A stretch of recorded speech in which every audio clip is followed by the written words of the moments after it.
안녕하십니까, 이진우입니다. 아무리 컴퓨터와 모바일 기기로 쓰고 그리기가 편리해졌다고는 하지만 연필이 주는 질감과 아날로그 감성을 그리워하는 분들은 의외로 계속 많더군요. 그래서 실제로 한정판으로 제작된 연필이 고가에 거래되기도 하고 또 프리미엄 연필 시장도 꽤 각광받고 있습니다. 오늘 공부왕 이종훈 시간에는 연필 산업의 경쟁 구도와 프리미엄 연필 시장에 대해서 들여다보겠습니다. 대체 불가능한 토큰으로 번역되는 NFT 가상자산에 대해 좀 많이 들어보셨을 텐데요. 요즘 게임 산업과 관련해서 이걸 활용한 P2E 방식이라는 것이 또 새롭게 같이 언급되고 있습니다. 참 어려운 말들을 많이 배워야 하는 시절인데 한마디로 게임을 하면 실제 돈이 벌린다는 얘기라고 해요. 오늘 트렌드 리포트 시간에는 게임을 하면서 돈도 버는 NFT 게임 P2E가 도대체 뭔지 좀 들여다보겠습니다. 손에 잡히는 경제 플러스 광고 듣고 시작합니다. 연필이라고 하면 요즘에는 여기저기서 굴러다니지조차 않는 필기구이기도 합니다만 지난주에 저희가 연필에 대해서 배워보면서 최초에는 전략물자이자 나라를 구하는 물건 또 군수물자로 취급돼서 생산과 수출이 엄격히 통제됐다는 흥미로운 사실도 알게 됐어요. 연필에 대해서 대신 공부해주고 계신 분입니다. 공부왕 이종훈. 지난주에 이어서 연필 이야기 좀 이어가 보겠습니다. 어서 오십시오. 안녕하세요. 저는 연필 이야기를 이렇게 2회에 걸쳐서 하게 될 줄은 몰랐는데 4회까지 가능합니다. 예, 그렇다면서요? 세상에나. 지난 시간에는 일단 연필의 탄생과 역사에 대해서 재미있게 알아봤어요. 오늘은 어떤 이야기로 이어갑니까? 오늘은 연필 산업의 경쟁 그리고 프리미엄 연필에 대해서 이야기해 볼까 하는데 역사적으로 연필 산업에는 크게 4번의 경쟁 상대가 나타났고 위기가 있었습니다. 뭐 하나는 저는 그 중에 하나는 맞출 수 있을 것 같아요. 샤프. 샤프. 맞아요. 네. 첫 번째 샤프. 그리고 두 번째가 볼펜. 아, 볼펜. 세 번째가 타자기. 예. 그리고 네 번째가 워드 프로세서와 컴퓨터. 이렇게 볼 수 있는데 네. 컴퓨터 같은 경우는 현재도 지금 경쟁하고 있는 현재 진행형 구도니까 네. 제외하고요. 샤프, 볼펜, 타자기 이 세 가지를 놓고 이야기했을 때 이 세 가지 중에 뭐가 연필에게 가장 큰 위협이 됐을 것 같아요? 저는 요즘에는 연필을 안 쓰고 네. 개인적으로도 샤프 펜슬도 안 씁니다. 네. 그냥 볼펜 써요. 옛날에는 썼다가 지워야 되니까 예. 볼펜을 굳이 안 썼는데 좀 써서 지울 일이 별로 없잖아요. 뭔가 그런 썼다 지웠다 잘해야 되는 문서는 컴퓨터 워드 PC로 프로세서로 그냥 하니까. 해서 출력해 버리니까 그냥 볼펜으로 쓰고 잘못 쓰면 찍찍 긋고 뭐 아니면 그만이고 다른 종이에 쓰면 되는 메모의 거라. 용도로 펜을 쓰니까. 그러다 보니 볼펜이 아마 연필의 운명을 몰락하게 만든 게 아닌가 하는 생각을 합니다만 표정을 보니 틀렸군요. 제가. 정답은 샤프입니다. 샤프. 예. 그리고 가장 싱거웠던 상대는 타자기. 타자기. 예. 타자기는 그럴 줄 알았어요.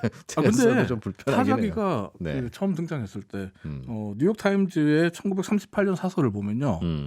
타자기가 등장했다. 이제 우리 생활에서 연필은 사라지게 될 거다. 이렇게 사설을 씁니다. 근데 타자기 아시다시피 가격도 비싸고 이건 뭐 네. 비싼 가격은 둘째 치더라도 연필로 글을 쏘는 속도로 타자를 치려면 일정 속도 이상의 타자 실력을 갖춰야 되잖아요. 그렇다 해도 뭔가 급히 간단하게 써야 할 일이 얼마나 많은데 그렇죠. 그때마다 타자기를 들고 와요? 네. 게다가 이제 큰 부피, 휴대성 떨어지는 거 이런 것 때문에 연필에게 큰 위협이 되지 못했고 예. 뉴욕타임즈 같은 경우에 얼마 지나지 않아서 이 사설은 너무 성급한 전망이었다라고 스스로 반성하는 글을 내기도 합니다. 그래도 반성을 하는 거 네. 보면 그러네요. 반성 예. 많이 했어요. 뉴욕타임즈 같은 경우에 네. 소위 이제 전자책의 시대가 오면서 종이책은 사라질 거다라고 뭐 사설 냈다가 네. 또 반성하고 종이책은 계속된다라고 반성하고 그랬죠. 예. 그러면 일단은 샤프가 제일 가장 강력했고 가장 싱거웠던 상대가 타자기. 그럼 볼펜이 이제 두 번째로 싱거웠던 상대가 되는데 볼펜은 제가 방금 말씀드렸지만 결국은 가장 강력한 경쟁 상대 아닙니까? 연필에 대해서? 볼펜이라는 개념이 처음 등장한 게 1888년에 미국의 존 라우드라는 사람이 최초로 발명한 거거든요. 네. 그런데 이때 볼펜은 지금과 같은 형태는 아니었어요. 그냥 그 펜에다가 볼을 끼운다는 개념에서 볼 포인트 펜이라는 개념에서는 존 예. 라우드가 1888년에 만든 게 의미가 있는데 근데 존 라우드가 만든 볼펜을 쓰려면 수직으로 세워서 글을 써야 됐어요. 조금만 볼펜을. 비스듬히해도 잉크가 안 네. 나와요? 잉크가 뭘까? 안 나오거나 아니면 잉크가 확 나오거나. 정확히 90도로 세워서 써야 된다. 그 왜 그러냐면 볼이 너무 커가지고. 그래서 딱 그 볼을 정확히 볼이 정확히 맞고 있어야 딱 그렇죠. 적당한. 그래서 이제 갑자기 뭐 글 쓰고 있는데 갑자기 잉크가 확 쏟아져 버리면 거의 망치잖아요. 네. 그리고 또 수직으로 세워서 쓰려면 굉장히 힘들어요. 종이도 잘 찢어 먹어요. 그러다 보니까 1930년대 이전까지 볼펜은 연필의 상대가 전혀 안 됩니다. 잽도 안 돼요. 네. 근데 1950년대 이후부터 이제 볼펜이 연필의 경쟁 상대로 떠오르기 시작하는데 예. 지금 우리가 쓰고 있는 볼펜은 1943년 6월 10일에 헝가리 출신의 라스로 비로와 게오르그 비로라는 이 두 형제가 개발하고 특허 출원한 이 볼펜에서 시작이 된 거예요. 이 형제가 아르헨티나에서 특허 출원을 했는데 이 제품이 어떻게 보면 지금의 우리가 쓰는 볼펜에 가장 유사한 제품입니다. 그러다 보니까 사람들의 눈길을 사로잡았어요. 예. 하지만 40년대에도 이 비로 형제가 개발한 볼펜이 연필의 상대는 안 돼요. 왜냐하면 너무 비쌌어요. 1945년에 미국에서 볼펜 한 자루 가격이 얼마였냐면 네. 12달러 50센트. 와, 지금도 생각해도 비싸네요. 한 1달러면 연필 12자루를 살 수 있었는데. 그래요? 사겠어요? 15,000원. 안 사는 거죠. 예, 예. 근데 1950년대에 들어오면서 프랑스의 빅사가 일회용 볼펜을 내놓습니다. 그리고 값을 대폭 낮춥니다. 그러면서 아까 말씀하신 대로 볼펜이 메모에 가장 적합한 수단으로 떠올라요. 취재 현장에서 이리저리 뛰어다니다가 연필심 예. 부러져서 고생하던 기자들이나 아하. 아니면 외근을 하는데 연필심이 부러져서 힘들었던 직장인들이 이 볼펜 이거 너무 좋은데? 이렇게 된 거예요. 그리고 틀리면 뭐 직접 끄면 되니까 예. 밖에서 그냥 자기가 메모하는 거니까 그러면서 볼펜이 일명 기자펜, 네. 기자들이 쓰는 펜으로 이름을 떨치고 유명해지기 시작하니까 볼펜 제조사들이 욕심을 좀 더 냅니다. 필기구 시장의 가장 큰 고객이 어디죠? 학교, 학생이잖아요. 예. 그래서 이 학생들을 대상으로 한번 광고를 해보자. 학생들만 우리가 학생 시장만 먹으면 예. 연필을 제칠 수 있어라고 생각하고 학생들을 대상으로 해서 굉장히 공격적인 볼펜으로 학교 생활해라. 근데 광고 문구가 어땠냐면 이랬다고 예. 합니다. 학생들이 좀 더 깊이 있고 신중한 사고 그리고 습관을 키우기 위해서는 쉽게 쓰고 지울 수 있는 연필을 써서는 안 됩니다. 볼펜을 사용해야 합니다. 신중한 사고를 길러준다고요? 깊이 있고 신중한 생각을 하기 위해서는 볼펜을 써요. 어떤 생각 드세요? 이 문구가. 그뭐 볼펜의 장점이라는 게 굳이 한다면 사실은 단점인데 한번 쓰면 지울 수 없다는 건데 오히려 그러니까 신중한 사고를 길러준다는 건 마치 보험 상품이 강제 저축에 효과가 있다고 홍보하는 거하고 비슷하긴 하죠. 결국은 뭐 그렇긴 합니다만. 물론 이게 광고 회사니까 볼펜 회사의 광고니까 뭐 그렇게 이해할 수 있지만 한편 좀 억지스러운 부분도 있죠. 단점을 장점으로 이야기한 것 같으니까. 그래서 연필 회사들이 곧바로 반격을 합니다.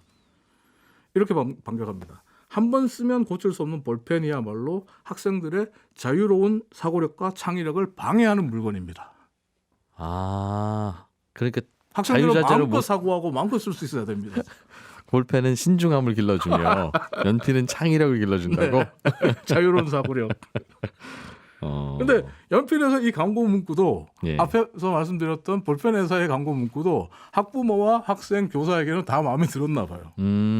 덕분에 사람들은 볼펜도 사고 연필도 사는. 그렇지. 신중함과 창의력이 다 있으면 좋으니까.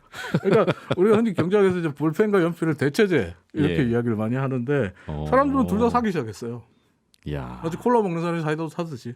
그러면서 필기구로 연필과 볼펜이 동시에 이제 같이 성장을 해요. 그래서 연필 산업 같은 경우에 볼펜 산업이 정말 무섭게 치고 올라갔던 1960년대 같은 경우에 연필 산업이 역대 최고 생산량을 찍습니다. 그래서 미국에서만 1년에 20억 자루가 생산되는 뭐 대호황을 누리게 됩니다. 연필, 볼펜 모두.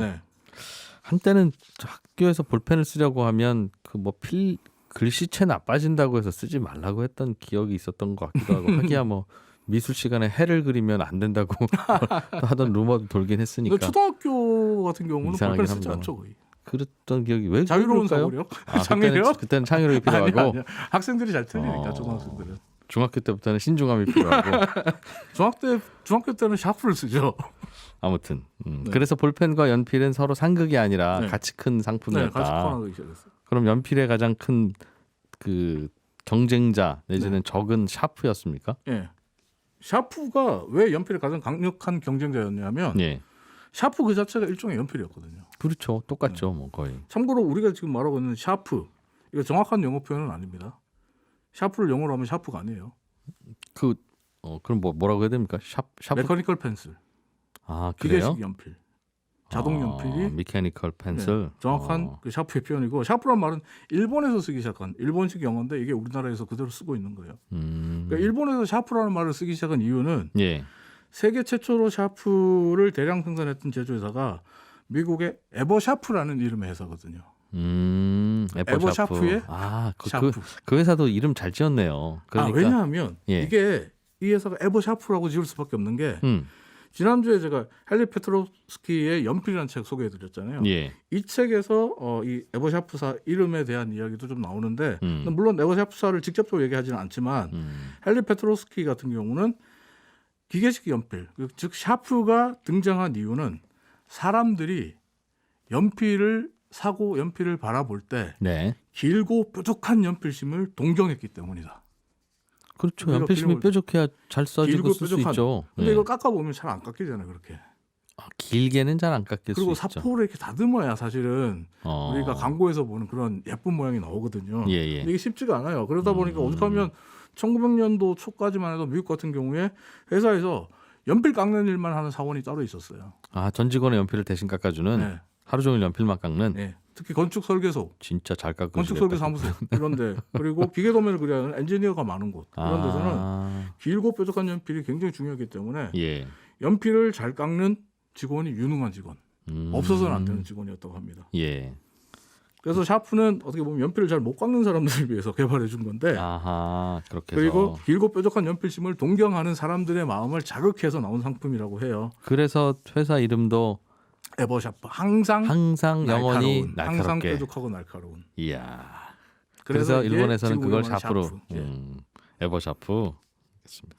언제쯤 나왔어요 이게? 에버샤프사가 미국에서 샤프를 본격적으로 생산한 건 1905년부터라고 합니다. 그 이전에 1902년, 3년에도 만들었는데 예. 그때는 하루에 한 개 정도 만들었대요. 수작업으로 만들었어요. 근데 기계식으로 만들기 시작했던 1905년부터라고 하고. 그럼 되게 비쌌겠네요. 네, 굉장히 비쌌어요. 고가였는데 문제는 이제 이게 샤프가 고가여서 안 팔렸다기보다는 예. 이게 설명서 때문에 잘 안 팔렸다 그래요. 샤프에 무슨 설명서가 있어요? 지금 샤프는 안 그렇지만 예전에 제가 어릴 때 썼던 샤프만 하더라도 샤프 쓰다 보면 샤프심 부러져 끼는 경우가 되게 많았거든요. 그렇죠. 그래서 뒤에 이제 막에 열어가지고 막 열고 집어넣고 펜 같은 그 뾰족한 침 같은 거 앞부분 이거 좀 빼내고 예. 그 툭툭 털고 입으로 불어주고 뭐 이런 경우 많았잖아요. 입으로 불어주고. 근데 예전에 역시나 박정호 시간에 그 박정호 부원장이 레고 산업 이야기할 때 이런 얘기한 적이 있습니다. 미국 사람들은 설명서가 들어간 제품을 잘 안 산다. 네. 독일 사람들은 설명서가 없는 제품을 또 반대로 안 산다. 이런 얘기한 적이 있는데 실제로 미국 사람들은 길고 복잡한 설명서가 들어있는 제품을 사는 걸 좀 꺼리는 경향이 있어요. 예. 근데 샤프가 당시에 샤프를 사면 설명서를 꼭 이렇게 작은 책자를 받아야 됐어요. 네. 샤프심이 부러지면 어떻게 하세요? 뭐 샤프심은 또 어떻게 교체하세요. 뭐 이런 것들 써놨어요. 근데 헨리 페트로스키의 말에 따르면 초창기 샤프 설명서가 당시에 이제 미국 사람들에게는 지금의 컴퓨터 설명서 사용서에 버금갈 정도였다 그래요. 굉장히 복잡했다 그래요. 샤프 사고 샤프 학원, 제조사가 학원 다녀야 돼. 너무 많은 경우의 수를 가정해가지고 적어주는 바람에 너무 이해하기 어려웠다는 거예요. 그래서 얼리 어답터들의 전유물, 신기한 물건 뭐 이런 취급을 당했는데 근데 뭐 샤프라는 게 쓰다 보면 뭐 복잡할 게 뭐 있어요. 그렇죠. 샤프심 부러져서 끼면 좋지 않은 거 한 번만 해보면 다 할 줄 알잖아요. 제 끄트머리에서 짧게 부러졌을 때가 가장 난이도가 높죠. 네. 그래서 이제 몇 번 써보니까 뭐 어떻게 할지 쉽네 이거. 그리고 편리하네 이런 인식이 확산됐습니다. 그러면서 샤프가 1910년대부터 대량 생산 체제로 들어가서 에버샤프사 같은 경우에 1917년에 1902년에 하루에 한 개 만들던 회사가 하루에 35,000개를 만들기 시작했고 1921년에는 1년에 1,200만 자루의 샤프를 만들기 시작했다 그럽니다. 예. 이게 1년에 한 회사에서 1,200만 자루 샤프가 나오면 나무 연필 제조회사로 상당히 위협이 될 수 있어요. 이게 왜냐하면 1921년에는 에버샤프뿐만 아니라 샤프를 제조하던 회사가 미국에만 한 100개 가까이 됐기 때문에 굉장히 위협이 될 수 있는 상황이었거든요. 그래서 연필 제조회사들이 샤프를 좀 위협적으로 바라보고 있는데 문제는 연필을 쓰는 사람들이 샤프로 넘어간다는 데 있었어요. 그러니까 저 같은 경우도 어릴 때 그랬거든요. 초등학교 5학년, 6학년 초까 1학기까지는 샤프를 안 썼어요. 연필을 쓰다가. 근데 중학교 들어가서는 계속 샤프를 썼거든요. 고등학교 때까지. 네. 그러니까 생활 수준이 나아지신 거죠. 아니죠. 뭐 그때부터 집안이 연필 먹고 깎는 것도 살만 귀찮고 해주니까 그다음에 샤프를 중학생 사죠. 되면 샤프 하나 들어줘야 되는 제도 샤프라고 유명한 거 있었잖아요. 비싸서 못 샀던 것 같은데. 어쨌든. 일제는 예. 비쌌고 네. 국산은 쌌어요. 예. 아시는데 어쨌든 예. 근데 이제 이게 샤프가 커지는데 방금 제도 샤프 얘기했으니까 샤프 시장이 커지는데 네. 제도 샤프의 힘도 굉장히 컸습니다. 제도용 샤프. 제도용 샤프 우리는 그냥 줄여서 그냥 제도 샤프라고 하는데 예. 이게 제도 샤프가 하나의 고유명사처럼 돼가지고 한국에서는 원래 지금 정식 명칭은 제도용 샤프가 맞아요. 제도를 할 때 설계도 그리는 분들이 네. 쓰는 샤프. 네. 그러니까 저도 이번에 공부하면서 새롭게 알게 된 건데 네. 원래 제도 샤프, 제도용 샤프는 이 길고 뾰족한 연필이 필요했던 사람들, 설계 도면을 그리는 사람들을 위한 샤프. 네. 건축과 기계 설계 도면을 그릴 때 사용할 때 좀 편하라고 만든. 그래서 샤프 촉을 좀 길게 빼주는. 기존의 필기용 샤프는 한 2mm 정도의 촉이었다면 그걸 두 네. 배로 빼주는 거예요. 4mm 정도로. 샤프가 나오는 끄트머리를 예. 좀 더 길게 빼서 예. 촉을 길게 자에다 대고 선 긋기 만들어주면서 편하게 해라. 자대서 선 글 때 편하게 예. 그리고 도면 안 가려지게 음. 이렇게 만든 거예요. 근데 이 궤도용 샤프는 일반인들은 쓰지 않았어요. 미국 같은 경우에 일반인들 쓰지 않았는데 일본에서 이걸 써보니까 굉장히 좋은 거예요. 이 차이는 뭐냐면 예. 미국은 영어 알파벳을 쓰지만 일본은 히라가나나 가타카나 같은 획수가 많은 글자를 쓰잖아요. 예. 획수가 많은 글자를 쓸 때는 오히려 제도 샤프처럼 촉이 긴 게 쓰기가 더 좋은 거예요. 잘 필기감도 써져서. 훨씬 좋고. 예. 그러면서 일본에서 제도 샤프가 확 인기를 끌게 되고 아시아, 한국을 거쳐서 아시아 등의 뭐 폭발적인 인기를 끌게 그래서 됩니다. 그 다음부터도 샤프가 더 시장이 커졌다. 네. 그러면서 이제 연필 회사들이 이제 더 크게 위협을 느끼죠. 왜냐하면 예전에 제도를 하는 사람들이 예. 정말 연필의 주요 고객들이었는데 이 사람들이 샤프로 다 먹었으니까. 그러면 연필 회사도 샤프를 그냥 만들면 안 됩니까? 연필 시장을 잡아먹으니까 그게 싫었나요? 뭐 아니요. 그래도 샤프 쓸 분들이야. 그게 샤프 연필 쓸 회사의 텐데. 대응 해법이었어요. 우리도 샤프 만들자. 샤프가 잘 나가? 그래 그럼 우리도 만들자. 이런 생각을 할 수 있었던 게 왜냐하면 연필 회사 입장에서는 샤프도 연필의 한 종류잖아요. 예. 거부감이 없는 거예요. 게다가 이 샤프심 같은 경우에 네. 연필 회사들에게 다 배워서 만든 거거든요. 샤프심이 네, 왜냐하면 연필심 만들. 샤프심이 흑연과 세라믹 점토를 합해서 만드는 연필심과 제작법 똑같으니까 예. 연필 회사들로서는 만들기가 너무 쉬운 거예요.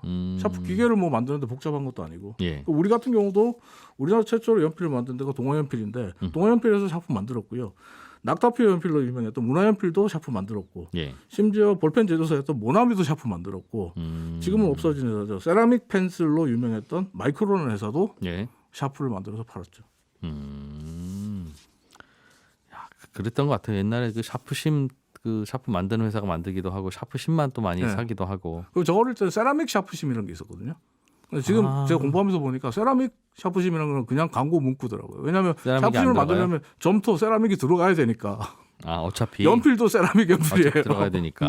네. 알겠습니다. 연필은 곧 없어지겠죠? 아니요. 없습니까? 전문가들이나 아닙니까? 학자들은 이번에 저 공부해 보니까 결론은 사라지지 않는다고 하더라고요. 그러니까 지금 유럽이나 미국 같은 선진국 그리고 또 한국처럼 디지털 보급이 빠른 나라는 네. 연필이 확실히 수요가 과거에 비해서 줄어들었다 그래요. 네. 그런데 중국을 비롯한 동남아 그리고 남미, 아프리카 같은 신흥 국가들이 경제 성장하고 문맹률을 점점 낮추고 있기 때문에 전 세계 연필 판매량은 오히려 과거보다 증가하고 있다고 합니다. 샤프로 안 쓰시고 예. 연필이 오히려 좀 흥미로운 저렴하니까 예. 흥미로운 건 컴퓨터의 발달로 샤프가 타격을 입었어요. 연필이 아니라. 연필이나 샤프나 아니요. 같은 운명 아니에요? 샤프가 아까 제도용 샤프, 제도 네. 샤프가 굉장히 큰 인기를 끌게 만든 요인이라고 했잖아요. 예. 그 판매량도 많았고. 근데 컴퓨터 등장하면서 CAD 프로그램, 3D 프로그램 등장하면서 더 이상 제도용 샤프가 필요 없게 된 거예요. 선진국에서는 대체로 이 글씨 쓸 일이 많이 줄어드는 바람에 샤프가 시장이 줄었고 네. 여전히 글씨를 써야 할 곳들이 많은 곳은 개발도상국이라 거기는 연필이 오히려 수요가 더 많고. 네. 근데 대신 선진국에서는 이런 연필이 등장했죠. 한 자루에 1,500만 원 하는 연필. 에? 연필 한 자루에 1,500만 원. 살까요? 사시겠습니까? 뭐 뭘로 만들었는데 연필이? 백금, 다이아몬드. 금으로 만들었어요? 그러면 뭐 1억짜리도 있겠죠. 백금, 다이아몬드. 뭐 2001년에 파버 카스텔사가 이 창립 240주년 기념으로 퍼펙트 펜슬이라는 이름의 제품을 내놨는데 이게 예. 99자루 한정 생산이에요. 그 가격이 1,500만 원인데 백금과 다이아몬드로 손잡이를 장식하고 연필 자루, 나무 자루 있잖아요. 네. 이걸 2억 년이 넘은 석화된 나무로 제작했답니다. 그러니까 굉장히 구하기 힘든 재료로 만들고 희소성이 높은 건데 네. 이게 또 장인의 수제품이에요. 야, 그래서 이거는 굉장히 비싸서 한 글자 쓰는데 얼마를 쓰는 거예요, 그럼 이건? 근데 이거 구하려고 슈퍼리치들이 줄을 섰다 그러거든요. 앞으로 연필 산업의 미래는 이런 초고가 프리미엄 산업으로 또 나아갈 거다라고 보는 전망들이 많습니다. 네. 연필의 이야기 또 많이 남았습니까? 또 남았는데 예. PD랑 얘기해 볼게요. 더 할지 말지는. 알겠습니다. 청취자분들 중에 송기동님께서 아유 제가 그 제도 샤프 만드는 주식회사 마이크로 코리아라는 회사 다녔다고. 네, IMF 때. 문 닫은 회사라고. 네. 네. 저도 이거 자주 썼던 기억이 납니다. 샤프심 빌려갔던 친구들 아직도 안 갚았는데. 그 마이크로 제도 샤프 가지고 이제 학교에 가서 예. 일제 펜텔. 펜텔 거랑 바꾸어 가는 아주 나쁜 친구들도 있었죠. 저 그래서 옛날에 펜텔 거 하나 뺏긴 적 있어요. 공부왕 유종훈. 네, 감사합니다. 였습니다. 가끔 게임을 하는 아이들과 부모님들 간의 말다툼을 들여다보면 아이고 이 녀석아 그걸 한다고 돈이 나오냐 뭐가 나오냐 하는 대사가 오고 가곤 하는데요. 돈이 나오는 게임들이 요즘 등장하고 있답니다. 무슨 얘기인지 들어보죠. 한국인사이트연구소 김덕진 부소장입니다. 어서 오십시오. 네, 안녕하세요. 반갑습니다. 김덕진입니다. 진짜예요? 네. 돈을 진짜 돈을 번다고 한국은행권을?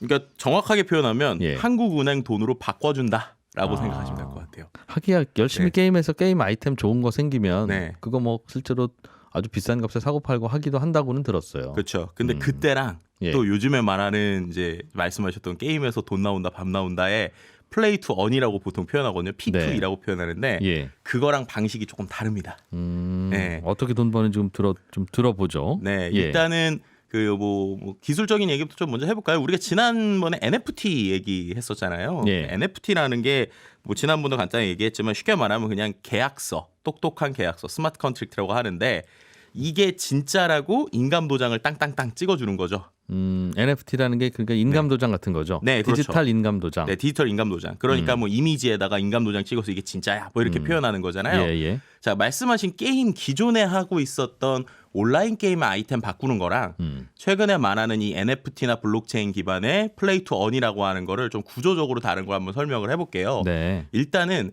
뭐 아까 말씀하신 대로 뭐 예를 들면 한 게임 뭐 집행검이라고 해보죠. 집행검이라는 아이템이 실제로 막 4,5천만 원 막 혹은 막 1억에도 팔리고 막 그런단 말이에요. 칼. 네, 칼. 예. 칼이 그렇게 팔립니다.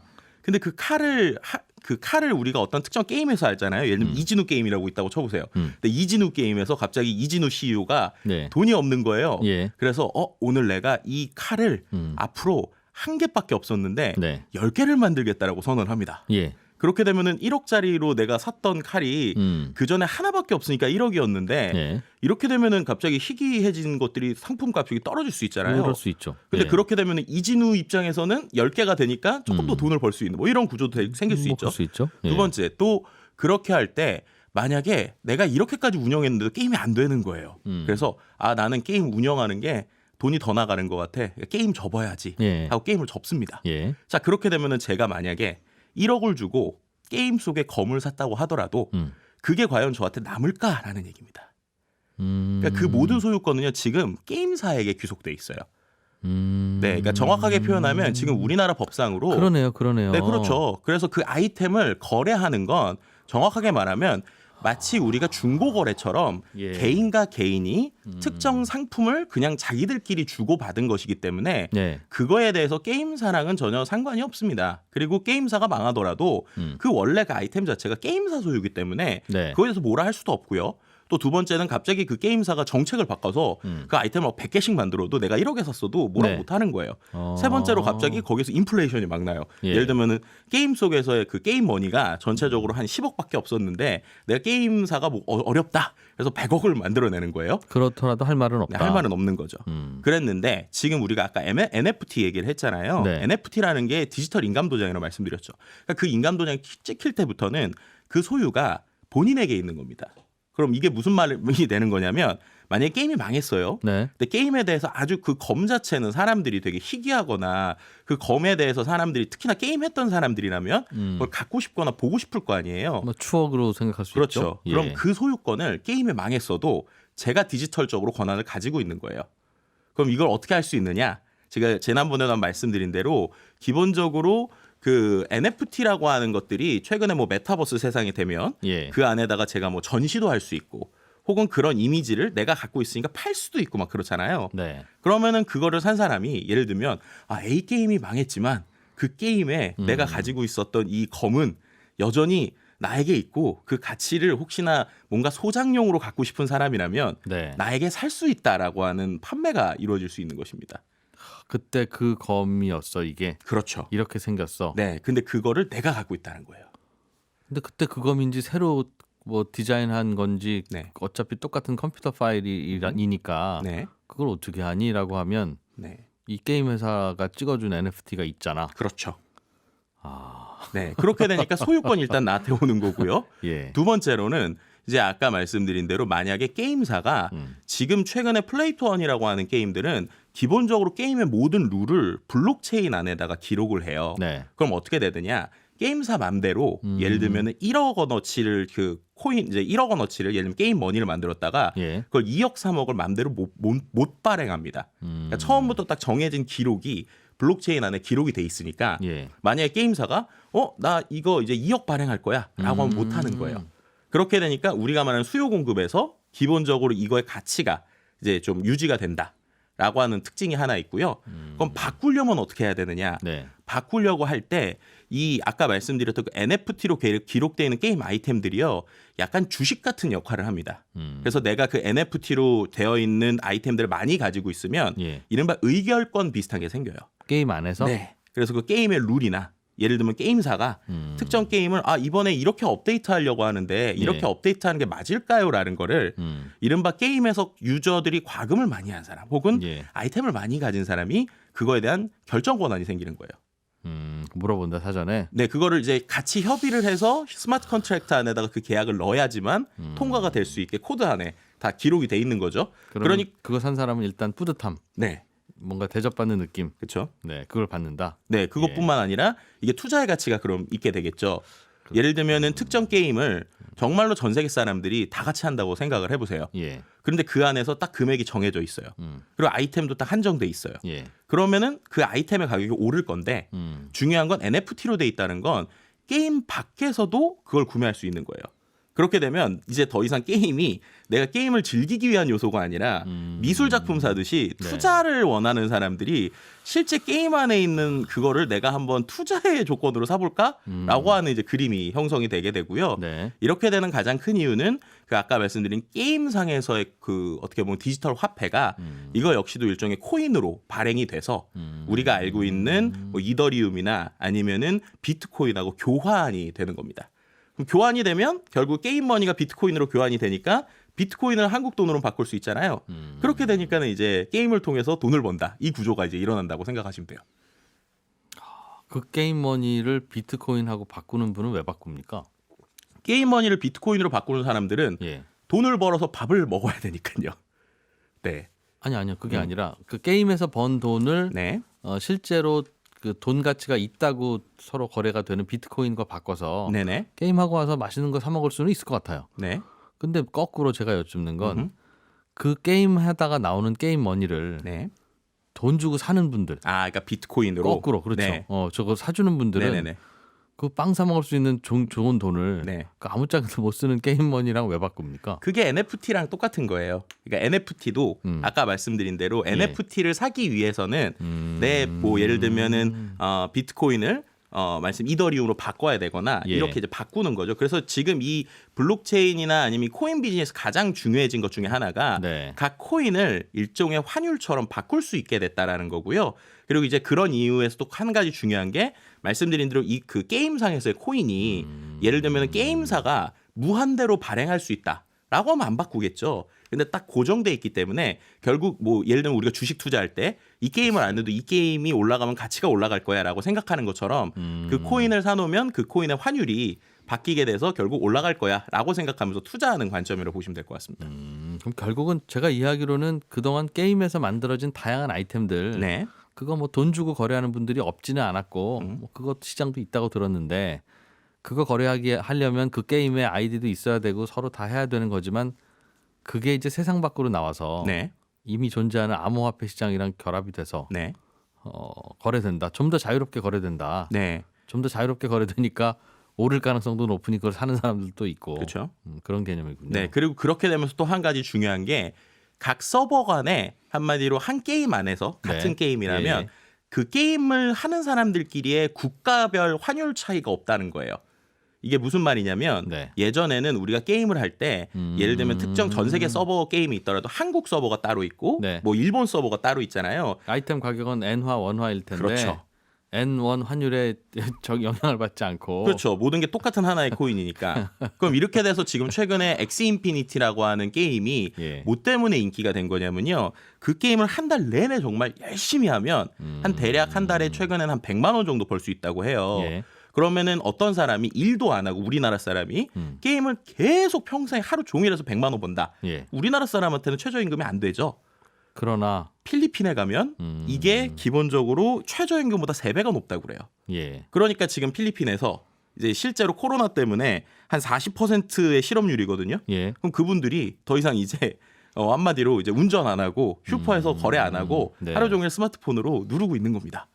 그렇게 해도 실제로 자기가 월급보다 3배를 버니까 네, 그런 게 이제 사회의 현상으로 나타나고 있고 또 한 가지는 이 엑스 인피니티를 게임을 하기 위해서는 기본적으로 투자금이 필요해요. 네. 제가 이 게임을 간단하게 설명드리면 우리 옛날 포켓몬처럼 예. 어떤 아이템들을 조합을 해서 그걸 내가 열심히 활동을 하면 경험치를 주고 그걸 갖고 내가 3개의 돌을 합쳐서 좋은 뭐 예쁜 아이템이 나왔다. 예. 그럼 이걸 이제 NFT로 만들어서 파는 구조거든요. 예. 그럼 처음에 돌 3개가 필요하잖아요. 그 돌 3개를 사는 것도 우리나라 돈 한 100만 원 정도 지금 듭니다. 그러면은 이제 필리핀 사람들이 3달치 월급을 넣어야 되잖아요. 네. 돈이 없잖아요. 그래서 여기서 또 한 가지 서비스가 생겼어요. 일종의 장학금 제도처럼 엑스 인피니티 유니버시티라는 게 생겼는데 내가 특정 사람한테 가가지고 저 하루 종일 열심히 게임할 수 있어요. 심사를 봐요. 그래서 통과를 해요. 네. 그러면 그 돌 3개를 사줍니다. 미리. 네. 예. 그리고 그거에 대해서 실제로 수익이 나면 배분하는. 그러니까 어떻게 보면은 그냥 우리가 말하는 그 일의 관계, 일의 비즈니스의 관계가 똑같네요. 투자자와 근로자가 있는 거와. 맞습니다. 그게 지금 필리핀에서 이미 일어나니까 어떻게 보면은 이제 플레이투원이라고 하는 게 특정 국가, 특히나 이제 동남아를 중심으로 한 국가들에서는 이렇게 되면은 이제 사람들이 일 안 하고 정말 게임으로 일을 게임으로 하겠구나라고 하는 이야기들이 지금 나오고 있는 상황이죠. 게임을 열심히 하면 뭔가를 주고 네, 그 아이템이 실제로 더 넓은 시장에서 거래가 되고 네, 그 시장에서 그걸 사는 사람은 거래가 되니까 오를 거라는 생각에서 사고 그렇다 보니 사는 분이 있으니까 열심히 만들어 팔고. 네. 그러면 게임 회사는 뭘로 돈을 법니까? 게임사 2가지인데요. 예. 첫 번째는 아까 말씀드린 그 자기가 정해준 코인이 있을 거잖아요. 네. 코인의 일부를 잘 가지고 있겠죠. 마치 우리가 주식처럼. 예. 네, 그러면 가치가 올라가면 본인들이 가지고 있는 코인의 가치도 올라가니까 상당히 예. 많이 돈을 벌겠죠.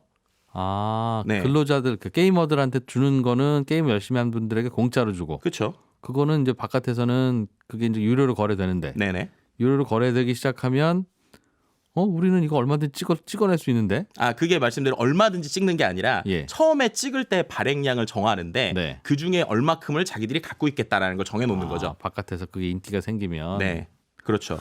그리고 두 번째는 수수료가 있어요. 네. 이제 아까 말씀드린 대로 이 코인을 저 코인으로 바꾸거나 혹은 이런 것들을 뭔가 아이템을 뭐 돈으로 바꿔주는 수수료. 예. 근데 그게 한 4%대 정도 됩니다. 그러니까 좀 예. 저렴한 편인데요. 또 이거를 이들은 보통 어떻게 하고 있냐면 아까 말씀드린 대로 이 아이템을 산 사람들이 주주라고 그랬잖아요. 네. 어느 정도의 수익이 모이면 마치 배당금처럼 그걸 또 나눠주겠다 이런 그림을 그리고 근데 있어요. 그조차 다 코인으로 받고 코인으로 주는 거죠. 그렇죠. 그럼 결국은 회사는 또 코인을 벌 텐데. 네, 결국은 그럼 쌓이는 건 코인이고. 네, 다만 이제 그 코인이 밖에서 인기가 생기면 돈 버는 거고. 그렇죠. 인기가 안 생기면 의미 없는 거고. 네, 그래서 중요한 게 이게 변동폭이 아주 클 수 있다는 거예요. 그래서 지금은 NFT 게임이 몇 개 없기 때문에 사람들이 예. 신기하네 하고 막 전 국민이 막 전 세계 사람들이 하는데 중요한 건 이게 막 다양한 NFT 게임이 생긴다. 라고 하면은 이제 이거는 정말 가치가 있는 거냐, 돈으로 바꿀 만한 거냐 이러면서 어떤 변동폭이 생길 수 있다라는 부분이 어떤 있죠. 구조인지는 알겠어요. 근데 네네. 근본으로는 게임에서 생성되는 것들은 그냥 정말 디지털로 만들어진 그 이른바 파일이고 코인이고 네. 그 코인이 가치가 있을 거라고 생각해서 현실에 돈을 주고 그걸 사는 사람이 존재해야 이제 이 시장이 돌아가는 건데 그렇죠. 현실에서 게임 안 하고 바깥에서 그걸 사기만 하는 분은 게임이 즐거워서 사는 게 아니라 그냥 돈 될 것 같으니까 투자하는 거 아니겠습니까? 네, 그렇죠. 근데 그게 도대체 어디에 쓰이는 겁니까?라고 하면 그냥 돈이 된다니까요. 네. 같은 개념이라서 네. 뭐 옛날 돈, 옛날 우표 뭐 이런 거 이제 모으는 그냥 느낌. 사두면 돈 될지 모르니까 그런 거라서 뭔가 이게 사행성하고도 논란이 좀 있을 것도 같고 안 그렇습니까? 네, 실제로 이제 우리나라는 바다 이야기가 가고 있었잖아요. 그래가지고 실제 우리나라에선 이게 지금 이제 불법입니다. 예. 그래서 우리나라 대부분의 국가들이 해외에서 하고 있는데 그래서 계속 지금 논의되고 있는 포인트는 이거를 게임으로 볼 것이냐, 예. 노동으로 볼 것이냐 이거에 대한 첫 번째. 이게 일을 하는 거니까 합당하게 받아 이러면 일을 했으니까 시간을 썼으니까 돈이 네. 되는 거야라는 예. 거고요. 두 번째는 게임이다 이러면은 이거는 사행성 논란에 대한 이야기가 계속 나올 수밖에 없는 상황이라고도 볼 수 있죠. 중요한 건 어쨌든 전 세계가 다 이쪽에 향하고 있다라는 거는 확실한 것 같습니다. 한국인사이트 연구소의 김덕진 부소장과 함께 P2E 플레이 투 원 돈 버는 게임에 대해서 배워봤습니다. 고맙습니다. 네, 감사합니다. 네, 손에 잡히는 경제 플러스 마칠 시간입니다. 저는 내일 아침 8시 30분에 다시 오죠. 이준우였습니다. 고맙습니다.